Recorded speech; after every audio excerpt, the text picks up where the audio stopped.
Hello, Widowhood. The conversation today is with Brandy.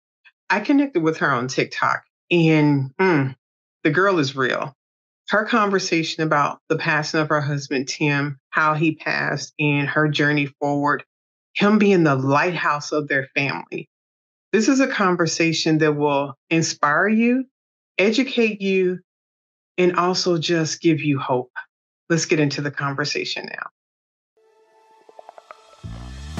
Many people talk about the ups and downs of married life, but no one really prepares you for life after your spouse passes away. Welcome to Widowhood Real Talk with Tina, a safe place for widows, widowers, and their friends and family to talk about love and loss. Find comfort as you listen to honest conversations between Tina and invited guests who've experienced the loss of their forever partner. Share their stories of love, grief, and healing. You are not alone in this journey. Join today's episode and discover a wealth of resources and learn how to connect with others who are traveling the same path. This is Widowhood Real Talk with Tina. Hello, Widowhood. Our guest today is Brandy, and we're going to be nice because she's a little nervous and welcome her to the Widowhood. Welcome, Brandy. Well, thanks for having me on here, even though Lord knows we didn't want to be a part of this group. Girl, say that again. Yeah, we didn't want to be a part of it, but at least we're connecting with people that understand. Yes. That right there is a big thing. And that is why I'm guessing you're doing your TikTok and sharing and making it so vocal between your faith, your the death of your husband, and just so transparent, and the music and the rawness. But I don't want to fast forward into all of that. I want to say thank you. And so, as you already see, as the Widowhood knows, I am reaching out to people who want to share, and sometimes people who really don't want to share, but it's value added, because creating a community to be able to talk about this, because none of us had a clue like how wretched this was. Like it was, like you're standing up there saying your vows till death do us part, and we just skip over that, and we don't think like for real, like what that looks like. Right. Yeah, like that whole death do you part is like, what? Wait a minute. I didn't agree to it at this time. Like I figured I was gonna be old. Yes. Like Notebook old. Like we're laying in the same bed together old. Like what is this? So tell us about your husband, how you guys got together. And how my goodness. I want a story and a half. Do I need to get a teacup? You might want some coffee. Oh, okay. I'm a Jeep girl, so I got some standing by. Go ahead. There you go. I got my coffee on hand. Trust me. Okay. So my husband and I met, I was just out of high school and I was working for McDonald's. I got a management position. So they transferred me up to a Walmart store where they had a McDonald's inside. And I was one of the closing managers, worked there a lot. That ended up being his second shift job. And it was so funny because I remember this older woman was like, "Oh, honey, you need to ask him out." And I'm like, "I'm not his type. You're crazy." Because I always had a complex because I've always been a fluffy girl and he was thin as a rail. And thanks to Sesame Street, it gave me a complex and a half, because when they did the numbers and Count Dracula went through and did all the counting, for the number 10, they used a real thin man and a short, tubby woman. I never wanted to be the number 10. Hold on. You're going too fast. I'm done with you already. Okay, first of all, my first job was like at McDonald's. So I am relating to like all of that. So, oh my gosh, shame on Sesame Street. Okay, go ahead, girl. But it was so funny. And she's like, "Oh, I think he likes you." I said, "I think you're crazy." So I'd been up there for probably about 6 months working. And he kept coming in, the last person to come in on his break. He would always come in and ask her and see if we had any more pies. So I started putting in some extra pies because I knew he'd be coming. How do you get to a man's heart? His stomach. That's how you get to it. Right. You said some extra pies. You like, hey. So I did. And then I ended up transferring back to my home store in my town. Well, lo and behold, I decided to switch jobs to go into nursing. And back in that day, they had layaway.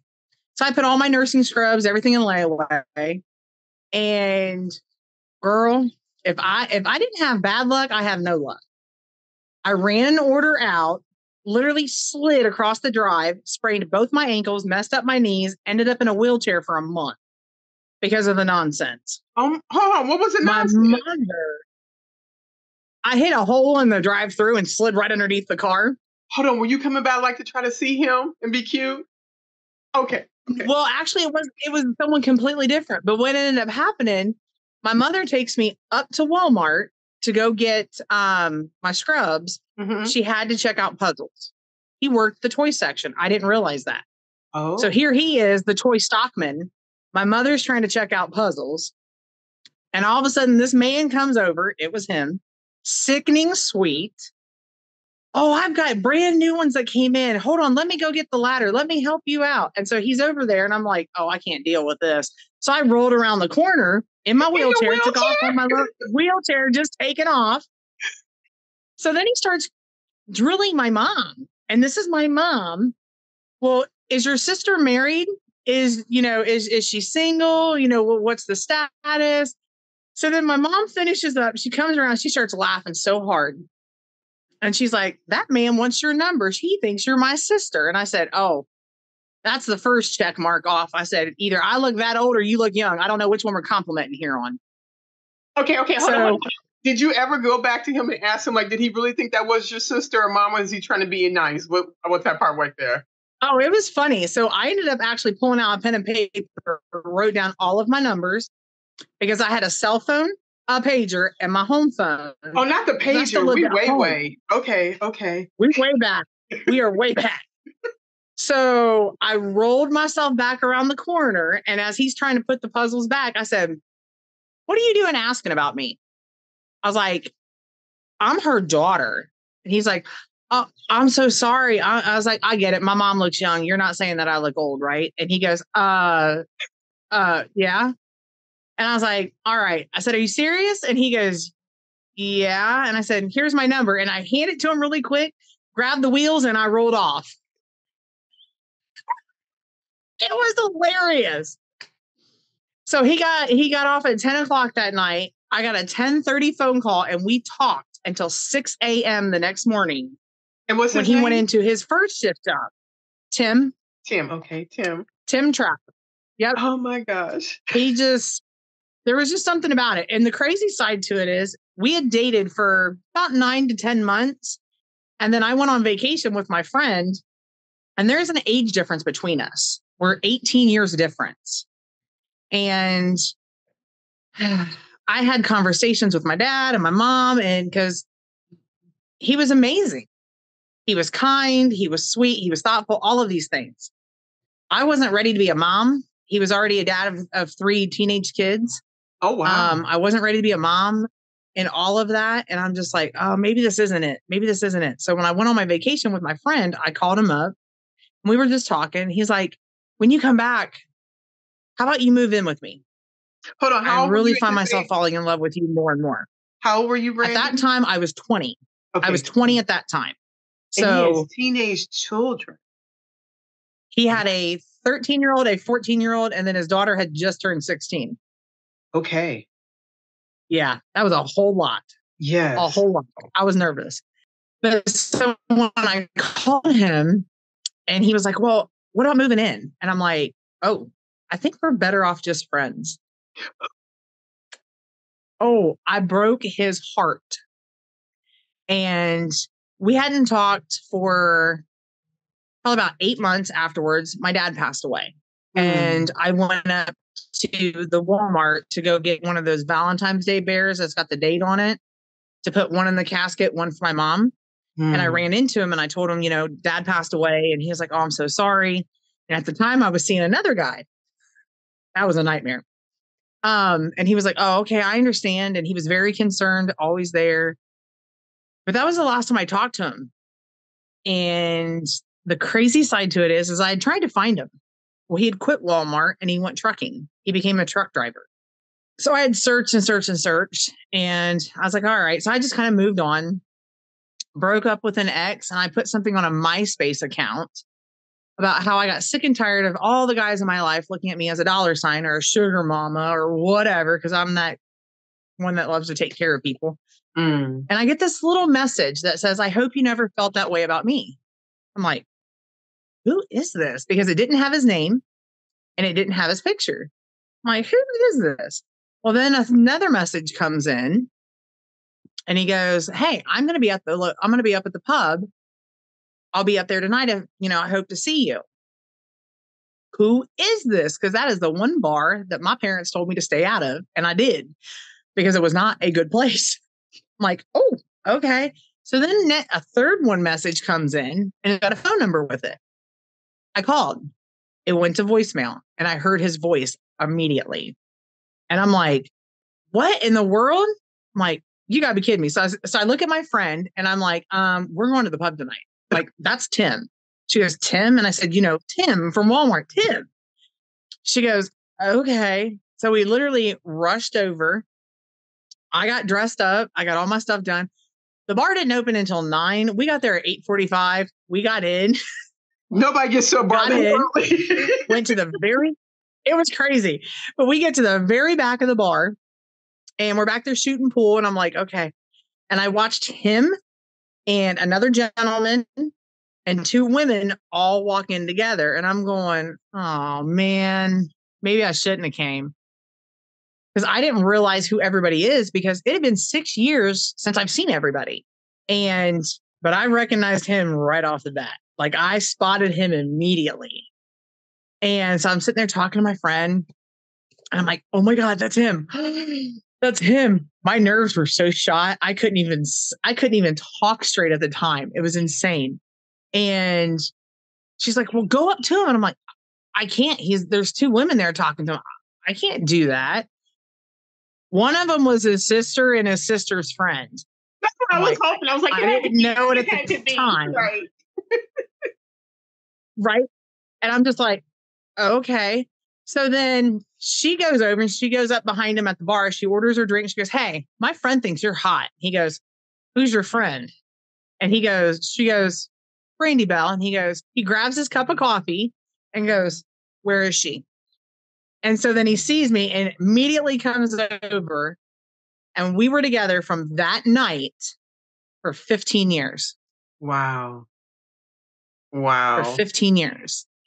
And when we first got back together, he was an over-the-road truck driver. He had just started getting back into it. He was off for a period of time because of some health conditions. And he was like, look, this is what I'm doing now. And if you can't handle the separation and the stuff, I understand. But I really would like to see where this goes. And I said, my grandfather was an over-the-road trucker. My brother was an over-the-road trucker. I get that life. And I don't need somebody up my backside 24/7. I'm good with whatever we're going to make this to be. And we did. For 9 years of us being together, he was an over-the-road truck driver. He took me all over the East Coast, showed me the ocean for the first time, the Statue of Liberty. I mean, we had experiences and opportunities that I never would have imagined. And I did all that with him. It was absolutely amazing. And then we bought our own. He decided one day he no longer wanted to work for a company. He decided to do his own company. Girl, I thought I was going to have a heart attack the day he said, I just want to buy a truck. And I said, are you crazy? Because if your wheels aren't turning, our bills are not getting paid. Right. And he's like, I can do this. And I'm just like, oh, you got to give me a moment. So at 9:00 in the morning, we had that discussion. By noon, we were signing off on a truck. Oh, he was serious. He was. We were working for a company that he was able to purchase one of the trucks that he had driven before. So we knew the truck, we knew the setup, we knew everything in it. And he was like, as long as you have faith in me, I'm not going to let our family down. Like, I get this. And I'm like, I love you and I'll back you as much as I can. And I'll be there and do whatever you need me to do. And he's like, well, it's not just for me. It's for both of us. And I said, okay, we got this. And so we signed the paperwork. We became owner operators that day. And my nerves went from flat to through the roof all of a sudden. But with that, we had so many more experiences than we ever would have had before. We got to go out west. We got to take our grandson with us because early on in our relationship, we became parents to our grandson. So here we are with a special needs child, raising him, doing everything that needed to be done to be the ones that stepped up. And it was amazing. It was so much more than I've ever expected.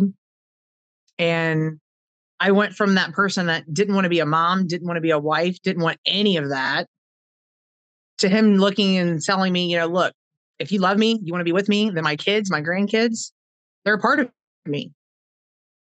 And if you want that, then this is what we need to do. And I'm like, well, hell, I guess I'm all in this time around, huh?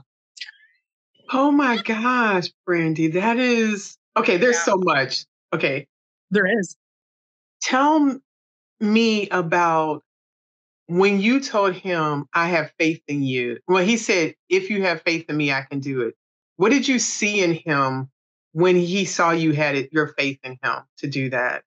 And what did that do to him? He was a man that if he had an idea, no matter how half-brained it was, he put all in. It was all in. And the fact that he had such rooting in family, because he not only was my husband and the father to his children, but he stepped up to be a dad for his sisters when his bio dad left. He stepped up to be their kids' dad when things didn't go well with their husbands and ex-husbands. So he wasn't just my husband. He was the lighthouse of our family. And anytime that somebody was going through whatever storms, whatever turmoils, he brought them back in. And he made sure that they understood what a man was about. And that's being there for their wife, being there for that female person, or in some cases, their male partners, and just giving them the understanding, the love, what we're supposed to do to one another and build each other up. It's not about taking all the time. It's not about giving all the time. It's about making sure that both of your cups are evenly filled and supported. And that was the best part of him. Like, he honestly taught me what unconditional love was. I didn't understand it before him because I grew up in a lifestyle where if you did something correct, you loved me. If you did something wrong, well, you don't love me. You didn't do this right. You didn't do that right. So everything had a string and attachment. With him, there was no strings. There was no manipulation of love. It was unconditional. It was amazing. But telling him that I had faith in what he was doing, being supportive in that, it wasn't just about the words. But when he signed on to do that, well, I ended up having to take classes to learn how to dispatch loads. I learned how to double check a truck and go over things. I learned how to handle all the finances and all the stuff that had to be done. So I did all the office work while he did the manual work. And then when we got to go in the truck and be out there together, I learned how to unload a truck. I learned how to strap down the stuff in the truck. I learned how to pull the curtains and do everything that had to be done with it. The only thing I wasn't comfortable with was driving that bad boy. But we were a partner in everything that we did. And he made sure that I always felt that it wasn't just his, that it was ours. And that was the biggest part about it. Wow. That was the biggest part of it. Everything was together. It was. And if we weren't physically in the same area, honey, he had 8 Bluetooths. We killed those things on a daily basis. People used to think I was as crazy as a loon because I'd be grocery shopping with this little bitty thing in my ear going, okay, well, I'm looking at this. This is what's on it. Is this what you want for the weekend? Blah, blah, blah, blah. And they're like, who is she talking to? And it was him. We did shopping together, whether we were physically together or apart. If I was at a doctor's office, well, then they didn't have the video chat like we do now, but God, I wish they did. But everything was on speakerphone.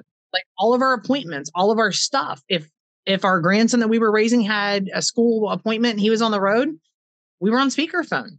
I mean, everything that we did, it was together. Wow. So your friends, so let me ask you this. Did you have any friends that were also married at that time? And how did that look as far as describing marriages in the girls chatting. How did that look to you? Sometimes it was, girl, I wouldn't put up with that. And I said, well, here's reality. You're not me.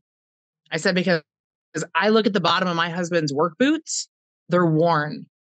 They're worn after 2 months, meaning guess what? He's on his feet. He's walking. He's doing all of the stuff that he's having to do to provide for our family. So I respect that. And the crazy side to it is I never would have thought that I would have been that girl, that wife, the one that literally meets you at the door and say, hey, do you want me to go ahead and get your shower? I got your clothes ready for you. And it wasn't because he was overbearing or controlling. It was because the reality to it is he put so much work and his work ethic and what he did in for our family. If that was the smallest way I could be there, then that's what I did as a wife. I supported what he did. I cheered him on when he was succeeding, and when he was in the foulest moods and didn't want to go and deal with something, I was the one kicking him in the britches going, all right, is it really that bad? Talk to me about it and let's see if we can problem solve. And that's what we did. And I know a lot of our marriages, I mean, heck, even my family marriages, that's why I didn't want to be a wife. I've seen all the turmoil, the growing, instead of growing in love, growing in hatred or despising one another for whatever purposes. We had a rule in our house. You never went to bed mad. And the reality at the end of the day, you didn't always like each other in the moment, but you loved each other regardless. And that was the best part of it. You said you never wanted to be that type of wife. What did you envision that type of wife being compared to what it developed into being? So I have family members that in their relationships, the men are here, the women are here, and they are talked to in a manner that I wouldn't talk to my dog that way. And so they are very adamant on, well, if my husband says jump, it's okay, how high? Immediately. It was not a good setup for them. I was raised in a very abusive household. Okay. That if something didn't go right or you didn't do something, somebody was either getting screamed at to no end or getting smacked around. Okay. I didn't want to deal with that lifestyle. And which is the crazy side to it is my dad actually raised me never to take a beating and never to take no crap, which was so odd. So I have a very dominant personality, and I am all about, I will work a 16-hour day and do what I have to do I didn't need a man to provide for me in any way, shape, or form. I never, ever thought I'd be a stay-at-home mom. Never. But I ended up being a stay-at-home mom. I loved it. Absolutely loved it. I loved being that support system for him. I miss it. But at the same time, when our grandson got older, I was able to go back to work. So we became equals on the financial aspect because I always beat myself up that I didn't bring enough in. When he's like, babe, you are the master of our house. You're setting up appointments, you're doing bills, you're balancing all these things, you're making sure you're providing for Sebastian. You're there in all the emotional aspect where I can't be because I'm physically out here. And so I always was like, okay, trying to balance that back and forth. But I always thought of that wife as the 40s and 50s, where the leave it to beaver moms at home doing all the stuff. No, I'm more like Roseanne, where I'm going to work and then we're sitting there going back and forth with each other. That's more me. I can relate to that. But so many similarities as you just ran through that. The household I was raised in was this male dominant role, and seeing my mom in a subservient role. And at the same time, I'm one of 5 siblings, and my dad raised us not to take anything from anybody. It's interesting that his behavior would be such, but yet choosing to raise his daughter in a demeanor different than that. I met my late husband when I was in the Army, so it was obvious I was not sitting here waiting for you to come take care of me based on where you met me at. But as time evolved, I did become a stay-at-home mom.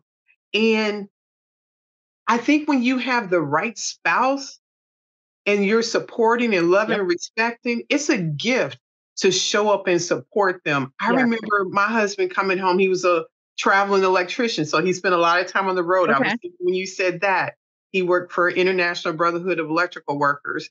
And I remember him coming home. I would take his boots off at the door because he was so tired. He could Yeah. not bend over and do that. I was like, I'm staying home taking care of the kids. I can do this for you. But Yeah. like you, because the connotation of it before had so much negativity, I was like, Yep. well, don't ask me to take off your boots, but I'll Yep. do it. But it does. It changes when you're loved like that. Thank Yes. you. Because it's not a chore. This is your part of this relationship. That's how I saw Yeah. it. Well, and it's one of those things where I'm a bit of an oddball. It's one of those things where I finally felt like I fit in a piece of a Mm, puzzle when I never felt like I fit anyplace else. And with him, things were just so easy.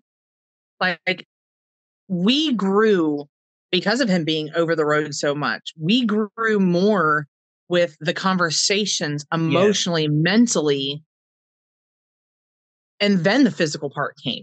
Yes. And that is where the connection for me even now, oh, it is so hard.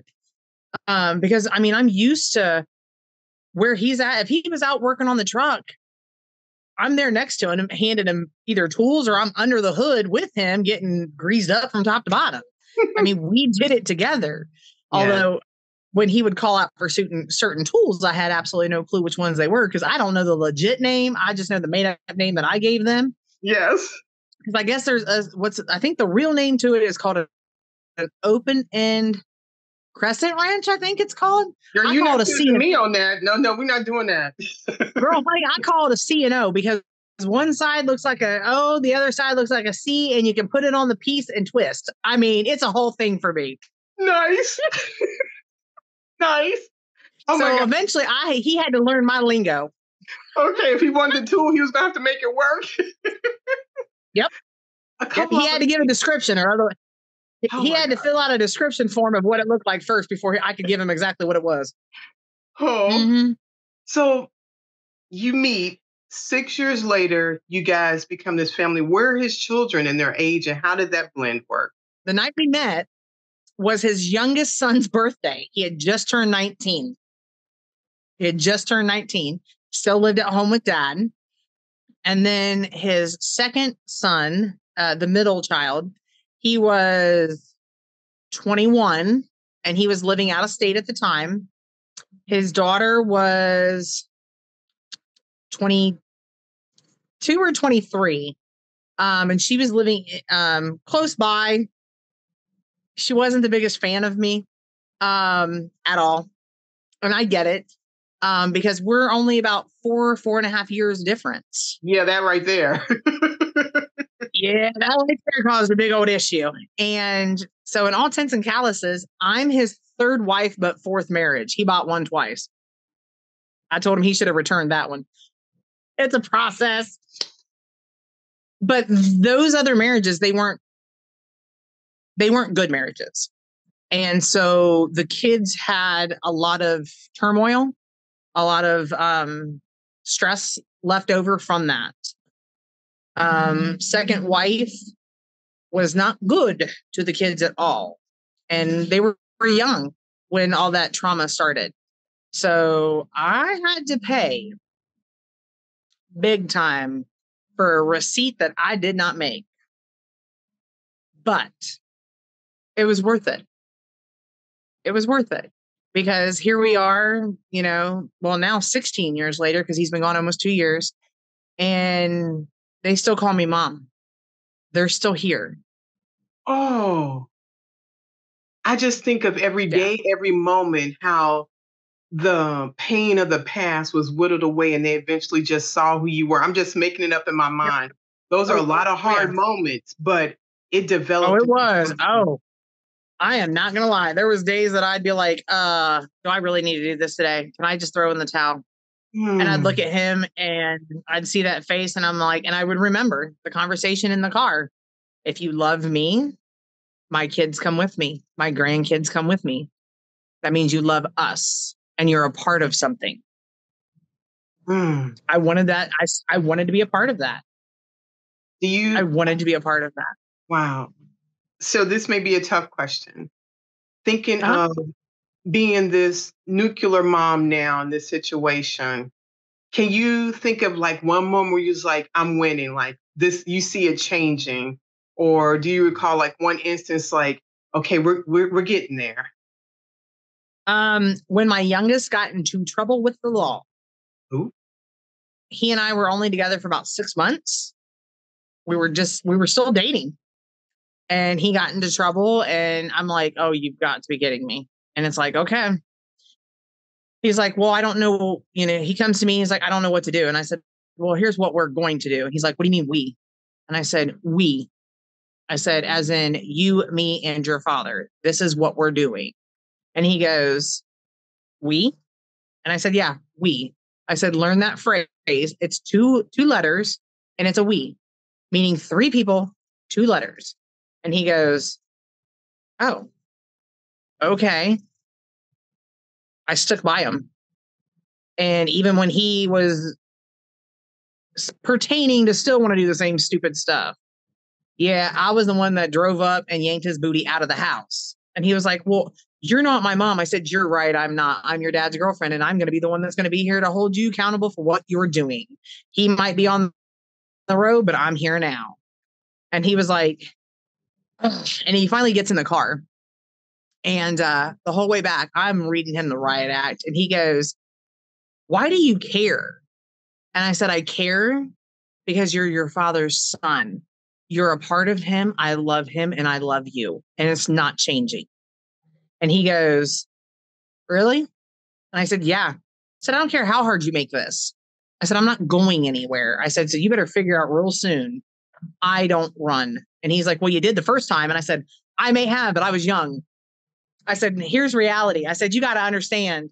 I said, God gives us what we need when we need it. And I still had a lot of growing up to do. So that means you needed a stronger woman to be able to step up and do the right by you guys. I said, and all the stuff that I went through in those 6 years made me the woman that I am today. So that means I'm able to step up and step in where I need to step up and step in at. Mm, And I stayed. those are some solid Oh, words. honey, Mm, there was a whole lot of turmoil and a whole lot of flipping and flopping and discussions that I swear I think we had to replace the roof a few times after the time we were done talking. yes. But it doesn't change. Even now, if something goes on, I'm the first phone call they make. Mm, Even now. And like both my boys call me mom, but my daughter, she calls me her Brandy, my Brandy. And I'm perfectly okay with that yes. because, and even when I talked to the boys about it, I said, you guys have a bio mom. I said, I'm never going to take her place.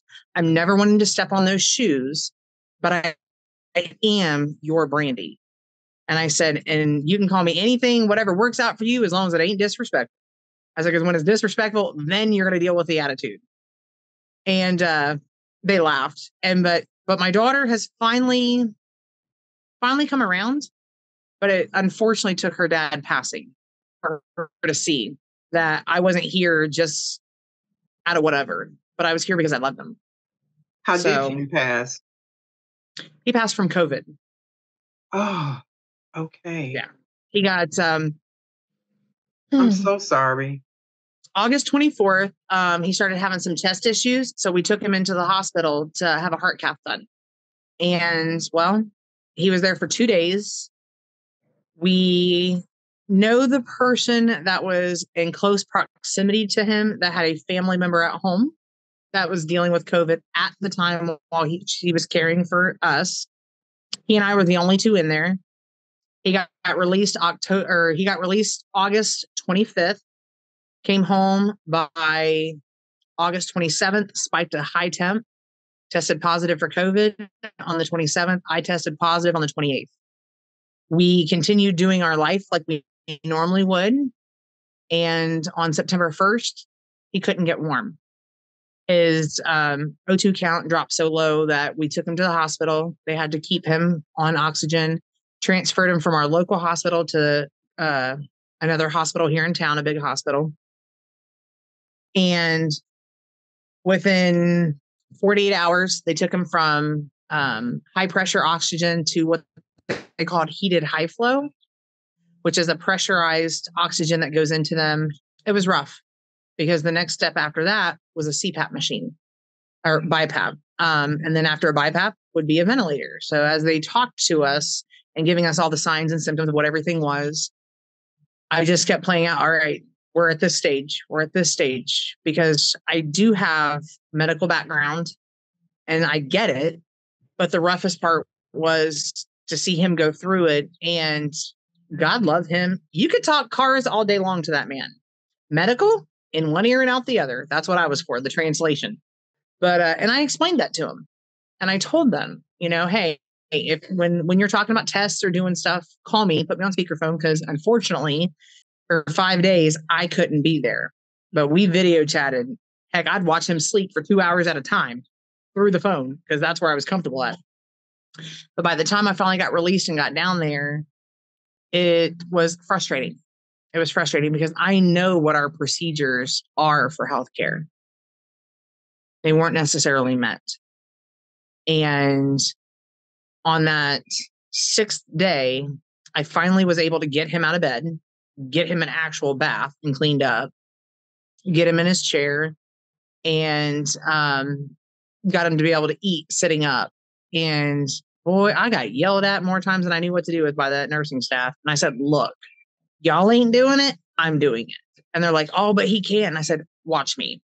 And so he felt so much better. His level started coming up. He started progressing better. And then his O2 started acting weird again, which I didn't know with COVID. Your O2 levels can handle at a lower rate in your body than what we normally have. Because normally we're at 90%. He was averaging somewhere around 85. And he was still cool, calm, and collective, sitting there playing on his phone, doing his thing. Nothing ever rattled that man. And so we dealt with that for a period of time. And on September 18th, he started having real bad anxiety attacks. Something changed. At the time, I didn't know what it was. And then on the 19th, he struggled even more. They started talking about having to put him on a vent. And he said he didn't want a vent. He said that, if it's a last resort, let's see what else we can do. Let's figure this out. And they said, well, we'll try one more thing. But there's going to come a time that you're probably going to have to go on a vent. So that day, I became the biggest pain in his butt that you could imagine. I made him call every one of the family members and have conversations. And he was like, I don't want to tell them what's going on. And I said, you don't have to, but you are going to call them and you're going to have a conversation. You're going to know that it could be the last conversation that you have before going on an event or just a conversation in general. And so we called all of his siblings. We called all of the kids, the nieces, the nephews, the grandkids, anybody with a cell phone that day. We called some of his friends, had good conversations throughout the day. His anxieties eased down a bit, started doing better. So then on the 20th, I went down and took him breakfast. He was doing okay. We had a great day. I left late that night, went down on the 21st because the moment they started talking about a possible event, I quit work. I took time off and I'm just like, nope, I don't know how long I've got with him and this is where I'm going to be. So I put my grandson on the bus, went down. I said, okay, what do you want for breakfast? So he's like, bring me some real food because this stuff is for the birds. I said, okay. So I stopped and got him some biscuits and gravy, a large coffee, and a sausage biscuit from McDonald's. I was like, all right, I'm on my way. I got up there and his O2 count dropped to 72. And he was like, I got this. Just hold off. And I'm like, I'm not holding off. And I just kept watching him like try to bring it up himself. So I finally get on the buzzer and it had already been a half an hour. And I get on the buzzer and I was like, hey, there's something going on with his O2. We got a problem here. And they're like, well, we called it out. And I'm like, well, nobody's in here. How about sending respiratory? So finally respiratory comes in. Altogether, it was a 45-minute difference from the time I came to the time they came in. They called in the support staff and they said, okay, we're going to have to do a vent. We're going to have to do a vent. So he and I sat and we talked with them, made the decision for him to go on a vent. They said, well, what if you can't come off in 2 weeks? And he goes, what do you mean? And he goes, well, if you can't fully come off, will you go on a trach? And he said, whatever it takes to get back to my family. I said, okay. I said, whatever you want to do, babe, that's what I'm going to support because I know how you feel about this. And he goes, and that was the first time that I've ever seen that man scared ever in 15 years. And he goes, whatever it takes to get back home to you, I'm going to do it. So the doctor was talking to him for a little bit more. I could see the fear. She goes to walk out to get the stuff and I followed her out. And I told her, I said, look, I said, I know what you're getting ready to do. And I know how you guys talk in a room. If you medically sedate him, his mind is still going to hear everything you're saying. That means his anxieties, his fears, everything is still going to go through the roof because he's hearing your guys' voice. I'm staying in the room. She goes, well, no, you can't be in there. And I said, I know exactly what's going to happen in that room. I'm going to stay out of your way. I will talk with him only, and I will keep it to where he's going to stay calm. And she goes, are you sure? And I said, yes. So I walked back in. He's like, what did you say? And I said, well, I'm going to be in here when they do the vent. And he goes, you are? They're going to let you? And I said, yeah, they're letting me. And he goes, you put her in her place, didn't you? And I said, honey, this soapbox is a little taller than you can imagine. I said, you know me. And he goes, yeah. So when they all came back in, they started talking about his wedding band. And he had rheumatoid arthritis. So his knuckle was really big. And I was like, I don't know if that'll come off. And so I asked him, I said, babe, does your ring move around? Will it come off? And he goes, why? And I said, well, when they sedate you, we're going to have to take the ring off in case anything happens. So that way you don't have any burns. And he goes, huh? And I said, well, if something would happen and they have to shock you, you can't have metal on you. And he goes, oh, okay. And I said, can you take it off? And so he took it off and he handed it to me. That was the first time in 11 years that ring had been off his finger, because we were engaged for 4 years and then got married. So altogether 15 years, but only married for like 11. No, I'm sorry, 10, almost 10. Ooh, there we go. But then he had his cross that his son gave him for Father's Day. And they said, well, the necklace has got to come off too. And I said, no, it's not. And she goes, well, what do you mean? I said, once he's fully sedated and under, then it can come off. But until then, no, because that's just another step that you're going to throw him for a loop. And she goes, okay, we can do that. And I said, fine. So on September 21st, 2021, he took his ring off and they took his cross off. And that's when I put it on. It's only came off one time since then. And that was only for my grandson for a situation he was dealing with. But other than that, this is where it stays. And and it's not going anywhere. It's staying put. But so I talked him all the way through all of his stuff that he was doing, all the stuff they were doing. I learned how to rotate him over and turn with all of the mechanisms and all the stuff on it. And then that started the 2 weeks and 1 day of pain, is what I call it. Because I couldn't hear his voice anymore. I had tried, it was a hot mess. While we were waiting for the doctors to come back in to put him on the vent, I told him, I said, babe, I said, I need to hear you say I love you. I said, and keep in mind, this is only temporary until you come back. I said, this is a temporary solution for now. So I recorded it. It shut off before he said, I love you. But I still had all the facial, all of the other stuff. So I still have that. And I play that from time to time. But we had talked about everything while we were waiting. And I told him right before he got put onto the vent, I talked to him and I told him, I said, look, I said, I know you. You're not a statistic. You're not a number. I don't care what they think or what they say, but I know you're going to fight like hell on your side. And I'm going to fight like hell for you on this side until you're back. And understand no matter what happens, I'm not giving up. I said, I will be here with you. I will be through everything that you are going through. And I will be the one to make sure that things get handled the way they need to be handled. I said, I'm not giving up, and neither are you. And he said, I know. He goes, I married you for a reason. He goes, you have always been my guard dog. You have always been the bull in the china shop to get shit done. That's what I was. So for 2 weeks and one day, boy, did I make their lives a living hell down there. I drove them crazy. But every day I went in, gave him his bath, lotioned him from top to bottom. I did his range of motion. I did all of his stuff. I kept him cleaned and turned and everything put in place.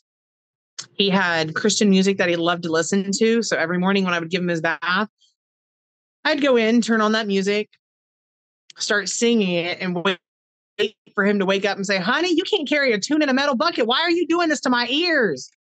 But it didn't work. It didn't work. I made the nurses and the doctors realize that they were not going to walk in that room and come in and be like, oh, this is negative, negative, negative. Because I told them, when the moment you step foot into this room, you speak words of healing. You speak words of positivity, because that man can still hear you. And those negative words are not what's going to rattle around in his brain. Granted, I knew exactly what was going on. I've seen the signs. I was keeping up with the my chart. I was following everything. And I told them, I said, look, if you want to talk about something that we both know is going negative, then we take it to the hallway. This is not the room for it. In this room, we will speak only to the almighty healer. And that's God himself, because he's the only one that knows how this plays out. Because that was the one thing that my husband said when he got COVID, that he wasn't scared. He wasn't upset. He wasn't mad. He wasn't angry. That God had already won this. We just had to wait to see what he was going to do with our bodies. And then, so we had that talk. And then when he went to the hospital, he said, babe, I'm okay. He goes, you got to understand something. God won that for us. God did this for us. And nothing man-made or otherwise will take me before it's my time to go. And I held to that. And with everything that happened in that hospital and everything the doctors dealt with and we went through, I held to that faith that nothing, man-made or otherwise, would take him before his time. And so when I got the phone call on October 5th that his heart rate went up, blood pressure dropped down, you see, right before I left, I told him, I said, I could see that he was getting tired. I could see the change in his eyes, because I worked long-term care. So you see physical traits for when that person's being called, for when it's time for them to go. And I seen that. And I talked to him and I told him, I said, baby, I said, I love you. I said, nothing will make me stop fighting for you until you give me a sign that you're tired and that you're going to take the call. I said, and so until then, I said, I will fight like hell, but I will listen when you tell me. I did not know that 2 hours later, I would get a phone call stating that his heart rate went to 170, blood pressure dropped 60 over 40. And it's a 35-minute drive from my house to him and to be up in his room. 15 minutes, I was in his room. 15 minutes. I was up in his room beside his bed as they were telling me, well, we can still do this. We can do this. We can do this. I said, no, he's done. Well, no, you don't understand. I said, no, you don't understand. The one thing that we changed on his code was that they could not do chest compressions for his heart, because his ribs and his lungs were so weakened from the COVID that it would have did more damage. It would have caused him more pain. They could still shock him. They could put everything into rhythm, but where his heart and all of his stuff was at, that wasn't an option at that time. And so I knew that was his sign. And I literally walked in the room and I said, Mr. Trapp, I told you before I left, no shenanigans. I think this is shenanigan. I said, but I also understand. I said, I get it, baby. I said, you got a call coming in that you cannot hang up on. You can't turn away from. Because when Papa calls you home and says the porch lights or the street lights are on, it's time to come sit on the porch and have a conversation, you got to go. And I get it. And it's okay. I said, this doesn't stop where we are at in our life. I said, I love you. And that will never change. And so I called the kids and I told them, I said, look, I said, I need you here in the morning. And they said, what are you talking about? I said, he's not doing good. I need you here in the morning. I said, it's time. They said, what do you mean it's time? And I said, it's time. I said, he's tired. and he's got that call already. Yeah. So I stayed the night with him. I sung with him. I held his hand, talked with him. Oh, we had a long conversation that night. A long conversation. And the next morning, the kids all came in. Everybody got there. And I talked with them and we got around them and I explained to them, because Sebastian is my youngest. He's our grandson that we've raised. He has special needs. He's on the autistic spectrum with a lot of other things after it. And he came in, he said he was angry. And I said, why are you angry? He said, I'm mad because Papa's leaving and God's taking him.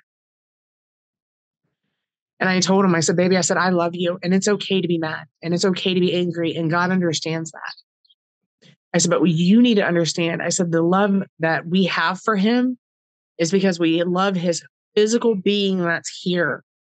I said, but the spirit that's of him, that's going to live on. That'll go be with God. And the parts that he left that is with us still continues to live.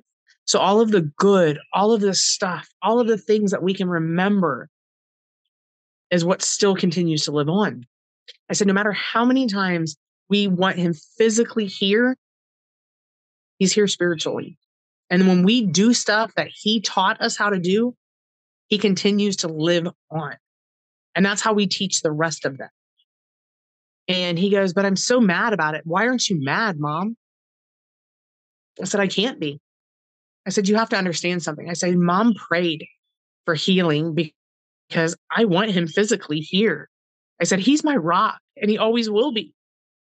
He's the person that holds all my marbles in a bag, because Lord knows my marbles have gone all over the place. I said, but the thing of it is, he's getting something that we don't have yet, and that's ultimate healing. I said, the fact that your Papa will be able to run again, have fun and fish and not hurt. And that's okay. But we'll continue to let him live on through us. And I talked with the other kids and I said, you guys all have to understand something. I said, he has been a character in our story for so long that he's the leading character in my life. I said, but at this point, he's going to become the narrator of my story because I know his words, I know his actions, and I know what he would want for us to continue to do. And that's what we're going to do. And that's what we've done ever since. And I've taken all of my pain, all of my trauma, all of my PTSD from dealing with COVID, through the roof. And I've turned it into being able to express it so that if somebody else doesn't have to feel alone or isolated or frustrated and not knowing what to do, then even if some of my crackpot conversations, because they are sometimes, can help them get through something, then that's all that matters. That's all that matters. Oh, Brandy. Wow. Oh, I'm so sorry, but I am so happy for you at the same time. Yeah. Thank you for sharing that. Can I ask a few questions? You can ask anything you want, honey. Okay, since you have medical background, a lot of Mhm. times people hear the word ventilator, but I don't know if they really know what it's supposed to do, what it is. Do you Mhm. mind explaining a little bit about that? Yes. So for him, in this particular circumstance, they put him in a medicated coma, meaning that his brain waves were all still there, but as far as his actual functioning, that was going to go on pretty much autopilot. So because his lungs were so bad, the vent was put down his throat and it created the flow for the oxygen, the pressure to allow his lungs to open and close the way they were supposed to. But with COVID and being a previous smoker that he was, the COVID started to harden the lungs. So our lungs are designed to just open and close freely. With his, they were very tight and could only open so far.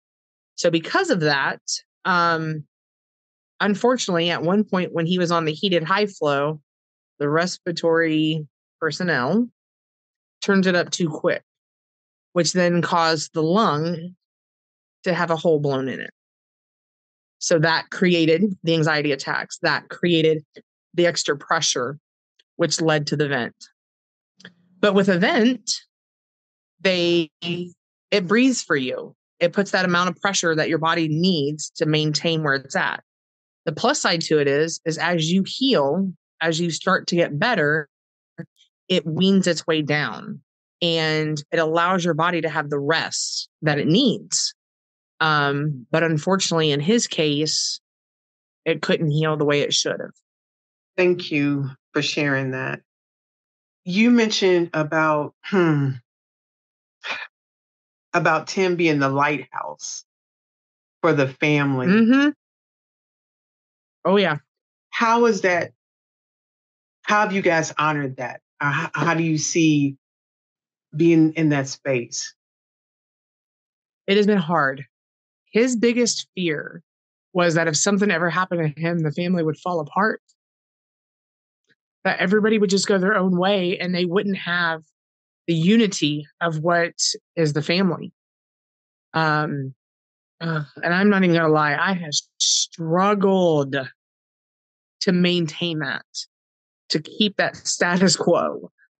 Even though I have fallen apart and I have shattered to 1,000 pieces, the family is what I look after the most. Even on my days where I just don't want to be here, I'd much, much rather be with him. But somebody needs to kick these people in the butt every now and then and to get them back where they belong. So it's been a process, but the whole family has felt the pain. It's sad to say it's a blessing at the same time that it is to look on their face and see that they miss what I miss. They miss that person that they could count on regardless, that showed them also unconditional love, even in some of the toughest times. I know one of the things that they've talked about that has been the hardest for them is that when they see me, they still expect to see him. And it's been a real struggle on finding my balance with that. You know, they are so connected to me that I don't want to cause them more pain at times. So it's hard for me to go around on certain days or certain aspects. And my sister-in-law has officially told me and has said that that's not an option. You don't get to go anywhere because you are the best part that we have left. That we would love to have had both of you, but we have you, so we still have him. And so because of that, I still attempt to make sure that the nieces, the nephews, the grandkids, his sisters, that connection stays and it still thrives, and that we can sit and have open conversations. Like, we are actually going to be celebrating his 60th birthday, July 1st. His birthday's in June. It's actually June 29th. And the family is going to get together on July 1st and have a 60th birthday party and have a big family cookout. So, and the one thing, because I wasn't 100% sure if I was going to make it, and they said, no, that's not an option. We will come drag you there. You have to be. And I said, okay, I'll make sure I'm there. So it is refreshing and it's sad for me all at the same time, because when I go places and I go to their homes, I still half expect him to walk around a corner, and it hurts. But at the same time, we've got little grandnieces and nephews now. They don't know him, and they won't know him the way the others have. So when I go, and like, for example, I went to a birthday party and Ollie was turning 1. He'll never get to know my husband, which hurts. But I have pictures of my husband holding him when he was first born. And I will pull those out every time. And every time that it's a birthday, they get a semi. They get a truck. Something to do with the truck, whether it be an actual semi itself, a book of some sort talking about trucks that go here, there, or everywhere. And then the cards are always signed. Love, Aunt Brandy, Uncle Tim, and Sebastian. Because that's how it's always going to be. And Ollie's favorite gift for his first birthday was the most annoying semi that went around and went the whole day. And he still plays with that. And I continue to get the messages or the videos of him pushing it around, going, "Thanks, Aunt Brandy. Its batteries are still working. Thanks." I'm like, "You're welcome. I'll have another one next year." I've heard, how does your faith, I've heard you speak about God and that call. How does your faith relate in this loss? My faith relates on the fact that I know where my husband is. I know that he's not in pain anymore. And I know that there's going to come a time that I get to be with him. Unfortunately, it's not as fast as I want it to be. But I'll be there when God says it's my time and that I'm done doing what I'm supposed to do here, even though God knows I have no clue what I'm doing here. And I would love an email or a memo of some sort, even to proofread it and say, yes, this will work for me. No, this doesn't. If only, if only, like, email me, just let me know a little bit of what's going on. You know where I'm at. But that's what's kept me going, is that I know there's going to come a time when I get to be with him. And I've already told the kids, when that time comes, do not stop it, because I'm out of here like the Roadrunner. Beep, beep, I'm gone. Like, I got a man waiting on me. Like, I can already imagine he's by the pond. There's a bench, everything in his place. I'm seeing you later. I'm going to be there. Like, that's my spot. I'm waiting. I'm getting there. But it's been a journey. But that's the one thing that I can say that I've questioned God and why he thinks that sometimes I need to have more issues on my plate than I can handle. Sometimes I really think I always joke and I say God's got jokes on some of the stuff he puts me through. And then everyone always tells me, well, he doesn't put more on your plate than you can handle. Okay. I think he thinks I'm an all-you-can-eat buffet of problems at a comedy club, and I'm locked in some days. Like, hello, can I be excused from the table, please? Like, just for a little while, just give me a break, please. But I get it. If I didn't go through some of the stuff that I've went through, then I wouldn't be able to help other people, and I wouldn't be able to be there for my grandson the way I am. So there's a reason, rhyme, and a purpose, even though we don't understand it while we're going through it. But sometimes it's just there to be able to help other people later on. And that's how I look at it. That's fair. I want to circle back to something you just said. And I hear this very often, and I want people to try to understand this. Mm-hmm. You said, I'd rather not be here. Sometimes people hear stuff like that, like, are they trying to hurt themselves? Are they trying to do something? And it's hard for people to understand the difference. That's not a self-inflicted wound versus where your heart is. Can you explain a little bit of that? And I'm sure you're able to. You know what I'm talking about. Oh, sweetie. Well, when my husband passed, he was my everything. And I didn't want to be here any longer. I was a mess. I did not turn to alcohol. I did not turn to drugs. But mentally, I checked out. I went to work, came home, laid on a couch. I did not mentally want to be here. I went through as far as getting all my paperwork, finishing everything up, tying up my loose ends. I had the full process to join my husband. But the realization came in pretty quick and hard, like a smack in the face, and God made sure of it. I guarantee he did. With my grandson, there was some issues that had come up. I'm the only one that was there for him. I was the only one that stepped up to make sure that for him, he was going to be okay. And even now, we go through a lot of stuff. Don't get me wrong. My family is amazing. His bio family is amazing. But they've not been there the way that I've had to be there. Or better yet, chose to be there. And when the stuff happened the way it did, it snapped me out of that mentality. Because at that time, I was only focused on me.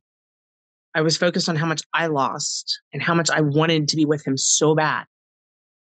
That I didn't realize that the people around me still needed me. I was broken. I was shattered, but they still needed the pieces that were still left behind because I am no longer the person that I was when I was with my husband, but I'm something different now. A bit stronger, but different. But in those moments when I say that I didn't want to be here, I didn't. I really didn't. I wanted to be with him so bad that it was just aching and unbearable. But I was able to talk about it. I was able to have those processing thoughts and to get it out there.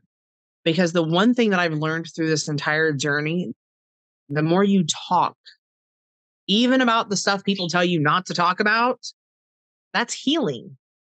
It's part of healing. And if somebody tells you, well, I've never thought that way after losing somebody, or I've never, who are you kidding, honey? Because that's a part of your process. Like, it's okay.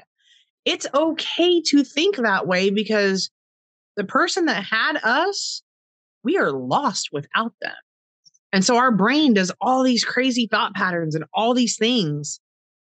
And it's okay to feel that way. But just remember that you are still needed, wanted, desired, and loved here by so many others, whether you understand it, know it, feel it, or believe it. But they're there. And you're gonna under the smallest expectation, all of a sudden they'll pop out one day. And that's what changed for me, is when I realized real quick that it wasn't any longer about what I was missing and wanting so desperately, that it was about what God had left for me to be designed for, what I had left to do, even though I didn't understand it, didn't know it.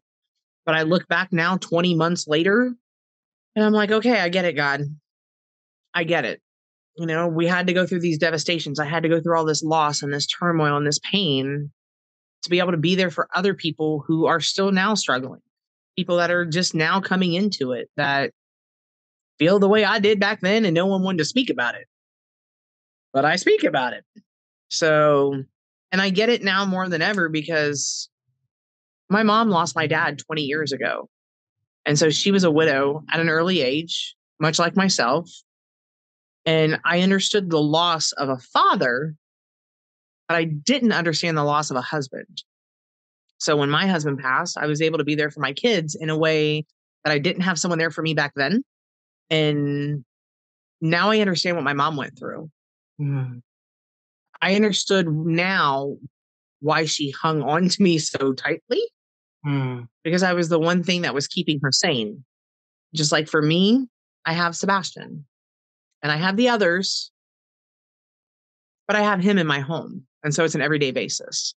But yeah, it was a process. It was a process, let me tell you. Thank But you I for don't sharing regret that. openly having those conversations. Yeah. I don't regret openly having those conversations about where my mental status was at the time, because I know now there's a lot of people that go through that. And sometimes Yeah. they don't speak about it. And when you don't speak about it, it overwhelmingly takes over.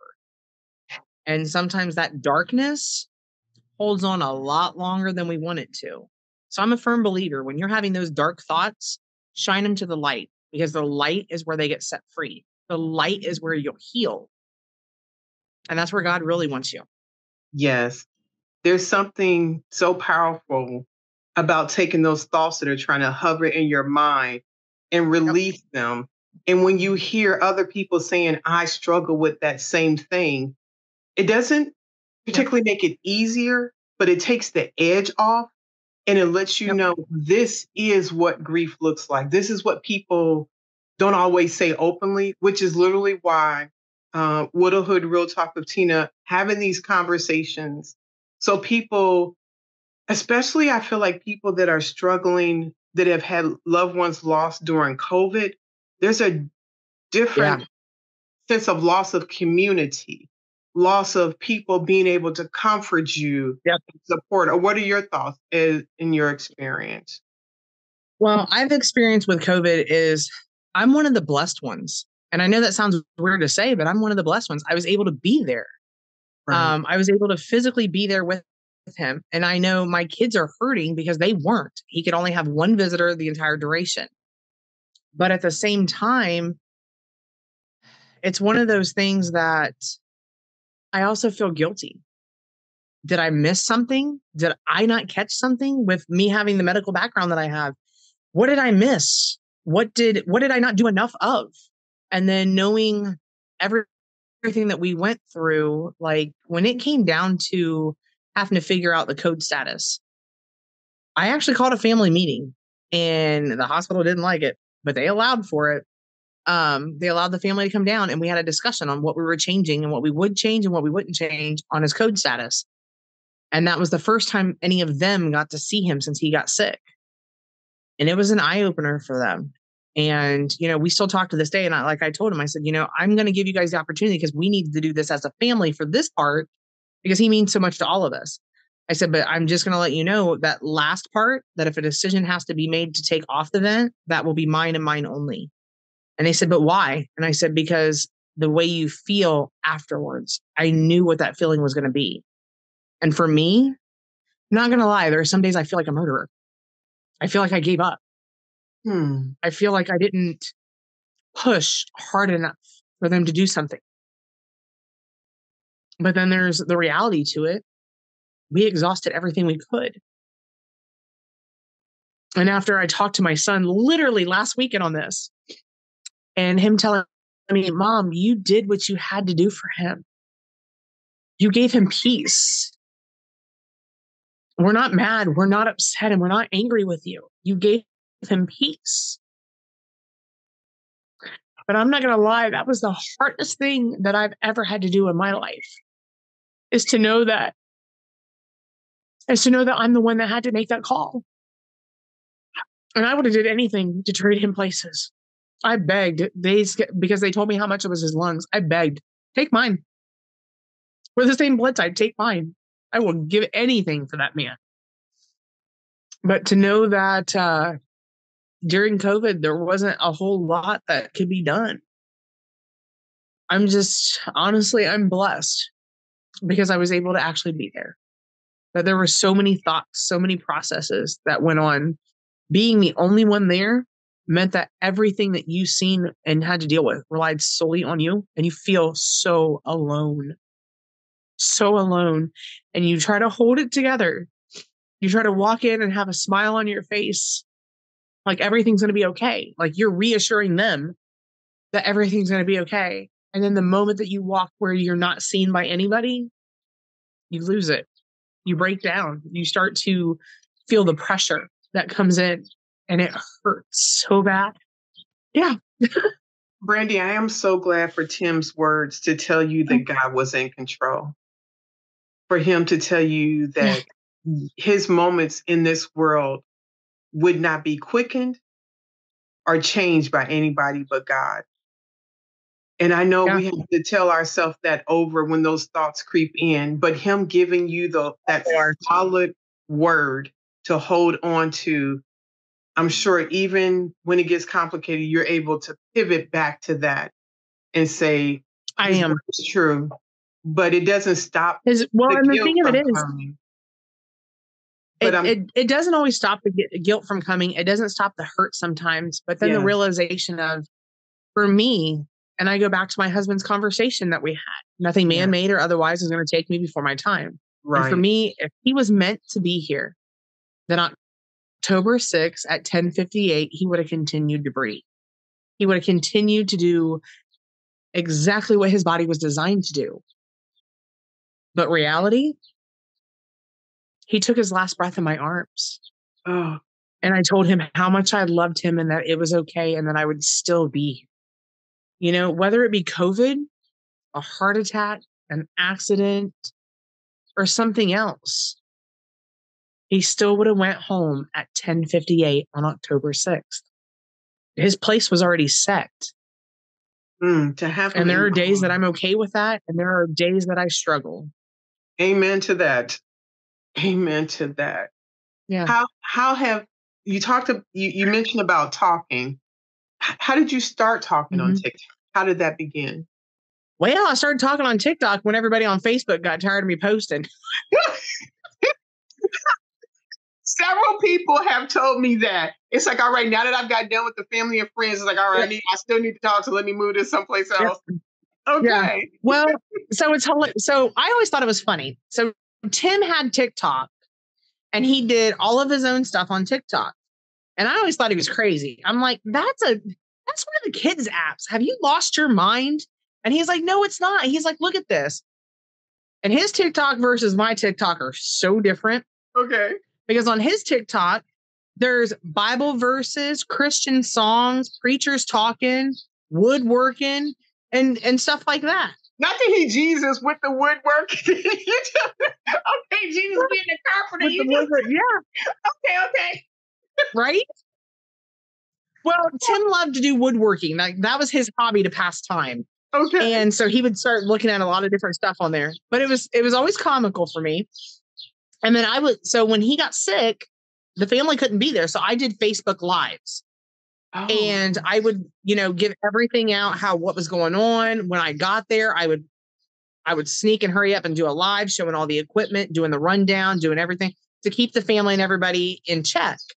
And then on the way home, I would do a recap of the day and go everything through. Well, I had one particular so-called friend who's no longer a friend, was like, if you have to post that much stuff about what you're going through, you need mental health. Well, duh. Of course I needed mental health. Did you not think about it? Hello? I wasn't sound to begin with. And now my husband's dying. And now I'm losing every marble under the sun. The man that held the bag of marbles just dropped them on the floor. God, they're rolling here, there, and everywhere. Are you kidding me? Duh. So then I went to TikTok. And the first one I ever posted was actually on my husband's. I posted for him, letting his followers, his people know that he passed away. And that, all of those that was sending the thoughts and the prayers, I graciously appreciated it. But unfortunately, this account would not be giving anything else out right now. And that was the last post that was ever posted on his account. And then I went to mine. And I was like, all right, I don't know what I'm doing, but I'm talking to my phone in the middle of a car and doing this. This is how I am. I said, I've lost my marbles. I don't know which way they've ran. And so if somebody sees one, please ship it back to me. I may need the marbles at another date. And it just started going from there. It was like I was talking to him or talking to myself, because there was times I would post a video and I couldn't even remember 20 minutes later what I was dealing with. Because the widow brain, which I thought I was getting dementia, was kicking in on top of COVID brain and everything else that I was dealing with. But I just started talking. And then I read the comments about how we're here for you. We're not alone. We've got you. You're amazing. You're this, you're that. And so the positivity that I felt just started to grow. I'm a person that I am who I am. Like even in person, I'm as raw as you can get, as nutty as a fruitcake, and you never know what's coming out of my mouth. Even on here. And there are things that I probably share that I probably shouldn't share, but it's me. And like I like to say, it's rattling around up here. I kind of just got to get it out before it gets stuck. And so that's how it's processed. And I'm not even going to lie. I'm absolutely blown away with the responses that I've had from TikTok, from the people, and just the positivity in itself, all from an app. I was blessed last summer. I actually connected with a couple of the other widows, and like in person, I was able to start going live. No, not in person, but on here. Oh, okay. But we started talking off of TikTok. So when one of us was having a meltdown, we had phone numbers. Yeah. Shoot, I was able to go through and finally start cleaning my kitchen when we would get on Snapchat or Facebook Messenger off of TikTok in order to have that person to connect with. Or sometimes we did it even on lives. Shoot, I remember the first time I got decent sleep, I fell asleep on a live. So then they kicked me out of the box and put me in the comment section. And I woke up the moment the live ended because I heard weird voices in my house that wasn't anybody I knew.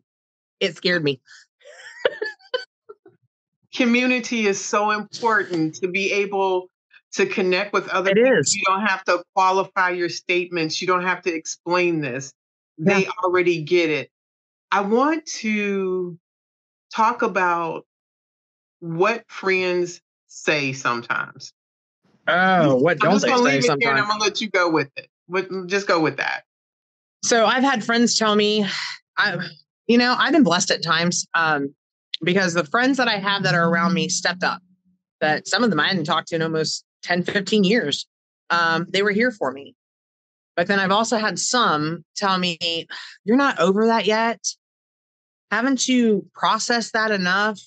He wouldn't want you just sitting around and crying or being this way. You need to move on. I need to move where? Move on, move forward, move up, move down. No, I need to move over because you in my life, like you pushing me sideways. No, I've had to stay firm in where I'm at with certain things. I mean, some people think that, because you cry, that you're in so much pain that you're going to do stupid things at times. And that's not the case. For each tear that we shed, it's a part of healing.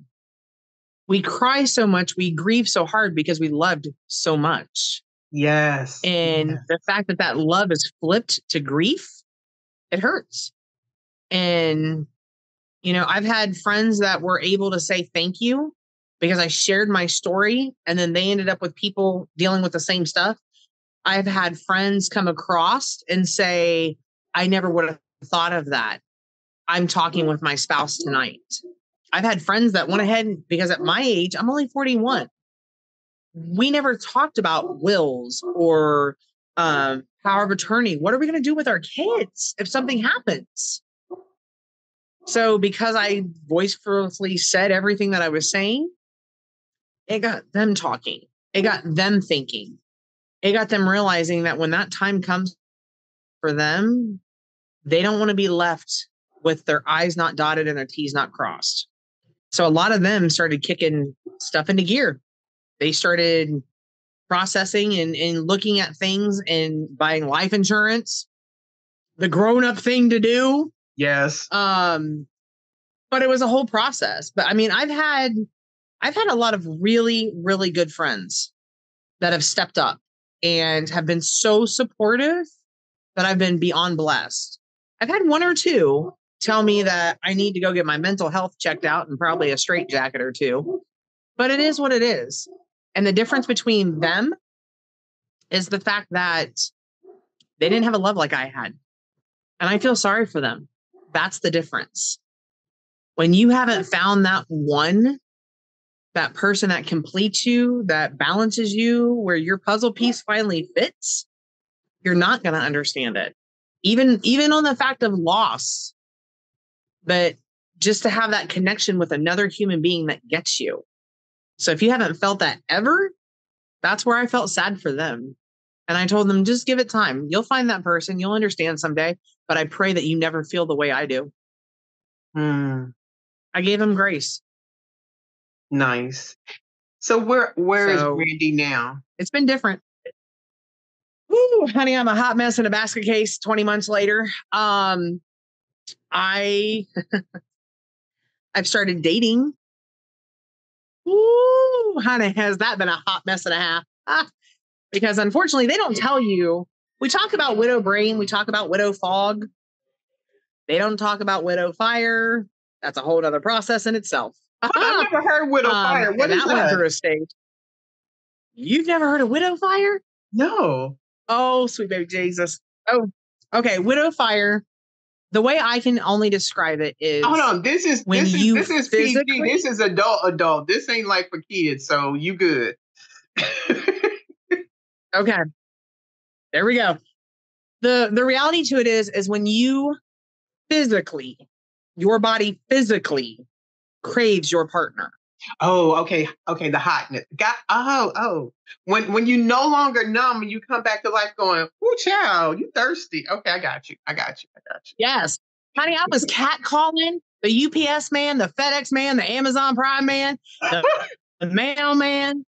Lord, this porch right here has heard more conversations on me yelling at the neighbors' delivery people than Lord knows. Okay. It was bad. I was like a 15-year-old going through puberty again. Woo, okay. It was a whole mess.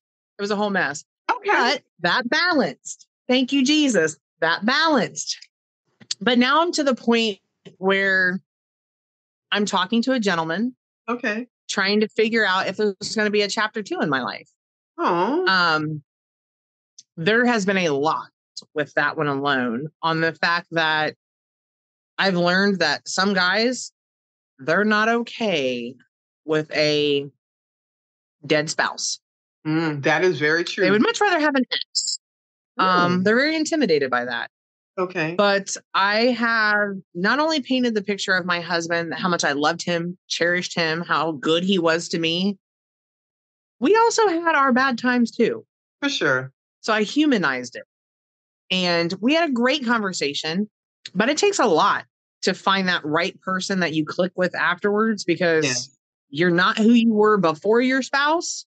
You're not who you were with your spouse. You're a whole new mess. Yes. And sometimes it takes a lot to figure it out. And so I'm currently in the figuring out stage, but I've got a really good person that I'm talking to, trying to figure out where things are going to balance and just go from there. And if it doesn't, then it doesn't. But if it does, it's a whole new adventure. And the fact that he can respect where I come from, the love that I had for my husband, and he cherishes the fact that I will have conversations. And there are, which is so weird, there are things that I will see similarities between the two of them. I go silent at those moments, and he'll look at me, and he told me the one time, he goes, if there's something that I do that reminds you of your husband, let me know. And I said, I don't want to compare you. I don't want you to feel that I'm comparing you. Right. And he said, the reality to it is, he goes, you're always going to look for something that you know and love, but I'm going to honor the fact that you see something similar in me that you found in your husband, because your husband was a good man. Your husband was somebody who helped you grow and know your value. So if even a small part of that's in me, then I know that we've got a good thing going. Oh my, okay. And I know, yeah. Oh, honey, he brought his A game and then some. Like, I'm like, man, it was awesome. He talking right, awesome. He looking right, he doing right. Oh yeah. I mean, the one thing that I have found in looking possibly for another person, I have went total opposite of what I have normally went for. I was raised in a town where, this may sound tacky and bad, you don't mix. It's old school, small town mentality. Okay, interracial. My husband was Caucasian. Okay. Yes. My husband was Caucasian, older man, very thin, very petite, awesome. He was wonderful. Well, the gentleman I'm talking to is 6'3", big man, African American, and he's awesome. Like I'm learning new things. I can relate to that. My late husband was Caucasian. We met in the military. And intentionally, when I started dating, it needed to be something totally opposite, because in my mind, I wanted to make sure I wasn't trying to duplicate or have a replacement him. I understand my heart has space to love more than one person. But to make sure in my head, I was like, nope, nobody that looks like Mark. Like my friends are saying, I wonder if she's going to date somebody white. That'll be no. No, that'll be an NO. I'm going to need them to be taller because he and I were the same height. I was intentionally making sure that I was trying to be fair to myself and this potential new person, because it's too much of a mind game. I can relate with that. It is. Well, I have a widower companion who, similar height to my husband, similar hairstyle. We go out on motorcycle rides. We go do stuff. But the problem with it is that there are times that it triggers a grief wave. Yes. There are times that I trigger a grief wave for him because I'll say or do something similar to what his wife did. And so, but we've learned to communicate that with each other. And I mean, we are amazing friends there, but it's just that. It's, hey, you want to go to lunch? I don't want to go alone. Hey, you want to go for a ride? All right, I don't want to go alone. And it's awesome with that. And it's awesome to have that connection. But as far as a partner and a spouse, possibly, it's different. It's more. It's something that it's just, I don't want to, I know this sounds bad. I just don't want to be able to look and my mind play a game to where you see your previous. Yes. And I've learned with not going with my traditional interests of people that I would typically go for, man, this world got so many possibilities and so many wonderful people in it. Yes. Sign me up. Let's do this. Let's figure out what life has to experience. I mean, it's great. When you don't look at, and that's the thing, is I stopped looking at people, whether it be their size, their shape, their color, whatever. I stopped looking at that and start looking at their soul. On how do you treat me? How do you treat people around you? What kind of person are you inside? And how does that come out? That has made a huge difference in the people that have come in and out of my life. Huge. And I'm loving it. I'm loving it. Wow. We have talked a lot. And I am so grateful. Anything you think of you want to say that we didn't cover, or a particular topic you wanted to dive into? I would just say whatever grief wave you go through, because God knows we will all continue to go through them as we go on with our lives. Whatever it is, allow yourself that moment and give yourself grace, and know that each tear that you cry, it's a process of healing. And even though you may say never, never, never in the beginning, just know it's okay at some point for your nevers to turn into a possibility. That is so true. I do talk to a lot of people, and okay, now I got to circle back. I think there's a part where people feel like their love is equated to how much they continue to stay sad or misery, that they connect their love to Correct. that person, to the Yep. sadness. But the reality is we are connected to them because of the love. Yes. And being able to say that their love was so nurturing to me that I'm still open to continue to love, I think it's more of an honor to them.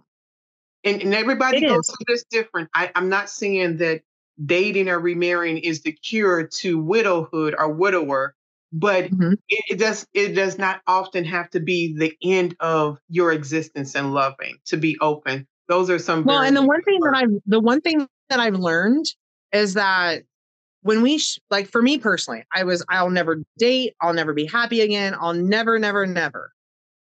I started to learn that I created new friends. And with my new friends, you grow and you bond with them just through conversations. Like my widow friends that I met on TikTok, my people that I know in person, you create those bonds. And so you lovingly open yourself up again. Yes. Just to have those conversations, and you stop shutting yourself off so much. But to go through those, I am not the same person I was 20 months ago. I'm not the same person I was 3 months ago, because we evolve, we grow, we heal. And with that, our grief changes. We learn to handle it differently. We learn to house it differently. Sometimes our grief is we feel miserable. We don't want to get out of bed. We don't want to touch anything. We don't want to do anything. And no one Yeah. will ever understand us. And then the next moment with our grief is, how can I help somebody else? Because that's what my person would want. How can we show the love and the compassion that they gave us to somebody else? Yes. How can we continue to give that outwardness that we were given once? So it's all about evolving. And that's what it's about. It's about how do we continue to manifest the love that we had in the life that we have now? And how do we heal ourselves in that process? Because it's messy. Oh, is it messy? Yes. But just know that the pieces never have to fit the same way. I mean, my goodness, when my husband was alive, I had hair down to here. I was a little bit thicker. I cut everything off, started wearing makeup again, started wearing jewelry again, went to the gym, started doing a few things just to be able to manifest my own stress and anxieties the way I needed to. So we put our pieces back for ourselves. And it's just a matter of how do we love ourselves and put ourselves first when we haven't done that in so long. Mm, But it's about giving grace. very Giving true. grace. What gives you hope these days, Brandy? What gives me hope Yes. is that when it's my time, I have a man waiting on me. Mm, And until then, I am going to live the life that I know that he would have wanted to have. And that was laughter. That was joy. That was family. That was happiness. It was experiencing things that we've never experienced before, because that's what he was about. So holding our family together as much as possible. So my hope is that I will continue passing his beliefs, his joy, his laughter, his stuff that he put into me into the next generation. And that hopefully they will continue that. Mm. If you could talk to Brandy at any age or era, what would you pick and what would you tell her? I would probably go back to the little me. And I would tell myself, as the 8, 9, 10-year-old that I was, with all the trauma and all the crap that I went through. And I would tell her that, look, you may not understand this, but what you go through in life is not always about you.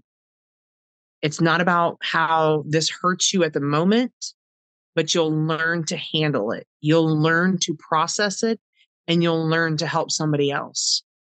And sometimes that's what God uses us for, because the things that we go through at that age, that's not God's way. That's not God working. That's other things. But God will find a way to put the joy, the light, and the life back inside of you. And he's going to find it through the happiness of your partner. Just wait. You'll find that person that was made for you. Thank you. This has been so insightful. I'll let you close us out, whatever words you want to give to the widowhood. Well, I will just say that no matter where you're at in your stage of grief, whether it just happened or you're months, years, or even a decade or two out, just know that those memories that you have that could be painful at one moment, they'll be joyous again someday. And give yourself grace with everything that you go through, and know that it's healing and it'll be okay at some point. It's different. It doesn't always get better. It doesn't always get easier, but it'll get different and you'll learn how to do it. Enjoy the community that we've been given. Know that we are all on a journey of grief, but we're all on a different brick. We're all on a different step. And don't ever compare yourself to somebody else, because your experiences are your experiences. And have a blessed day. Thank you for being here through this conversation. I am so sorry for the person that you have lost that's driven you here, but I'm glad that you found us. I'm glad that you are now part of this hood. I'm glad that you are taking in these conversations and knowing that you are not alone and we are here with you on this journey. Please email, share your journey. Let me know if you want to be a part of this conversation. Have a good day. Bye. Thank you for spending another episode with Widowhood Real Talk. If you found the contents of today helpful, share the episode to anyone you know who may need it. Subscribe to the show and tune into Widowhood Real Talk each week. Then visit widowhood-realtalkwithtina.org to join the community and access additional resources. Remember, you are not alone in this journey.